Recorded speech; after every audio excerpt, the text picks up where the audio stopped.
Hey there, my name's Lisa and I'm here to do a demonstration for the MAE535 course at NC State. My demonstration is going to be a homemade railgun, which sounds a lot more impressive than it actually is. But in any case, I'm going to take you through my setup and then I'm going to talk a little bit about what principles of electromechanics that it applies. So here you can see my projectile. It's essentially a rolled up tube of aluminum foil.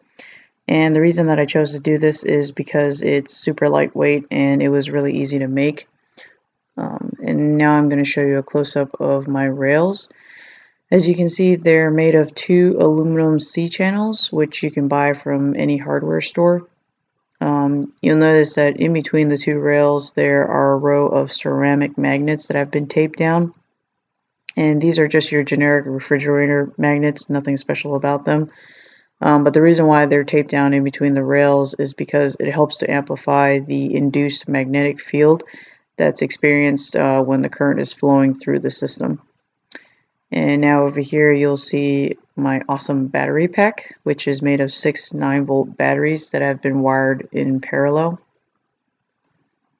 So now I just want to show you how I wired up the system. This blue wire, which is the negative end, is connected to one rail, and this yellow, which is the positive end, gets connected to the other rail. And from a top-down view, you can see that the wire and the rails are not touching each other, which means that the circuit is incomplete. And now I just want to show you the voltage reading, which you can see here is about 7.9 volts. And this makes sense because the batteries are wired in parallel, so the voltage is not summed up. And really it should read 9 volts, but I've already been using this battery pack for a while, so some of the power has already been drained out of it. Anyways, here's the amp reading, which you can see that was about a 7, and this is about a 3.6. The point of showing you this is so you can see that the power source is generating well above 1 amp, which is pretty substantial for this battery pack. And now with the battery connected, I just want to show you that my rails are level. And here is our first successful test run.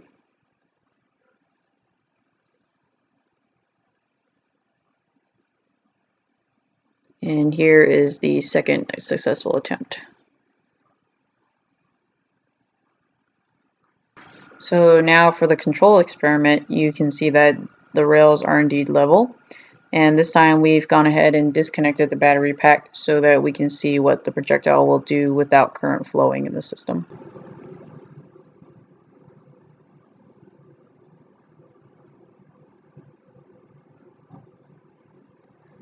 So after these first two attempts, you can see that the projectile doesn't go much more than 3 inches before it comes to a complete stop. And note again that the positive end is disconnected from the rails. So this shows that the railgun is actually working because without the current flowing through the rails, the projectile will not travel down the path. So what exactly is going on in this apparatus? As you can see from this figure shown, when the battery is connected to the rails, there is no current flowing in the system because it is an incomplete circuit. And this is why it was important to ensure that the wires and the rails did not touch each other.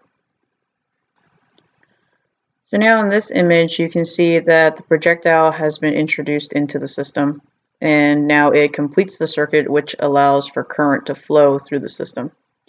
And we know that when current is flowing through a conductor, it generates an induced magnetic field, which is represented by these blue circular arrows. This field in turn generates a Lorentz force on the conductor, and because the projectile is not attached to the rails in any way, the Lorentz force will push the projectile down the path of the rails until the projectile is fired out of the other end. And at this point, the circuit again is broken and the current will stop flowing. So guys, that pretty much sums up my demonstration of a basic railgun. The most well-known real-world application of this is shown in the image here.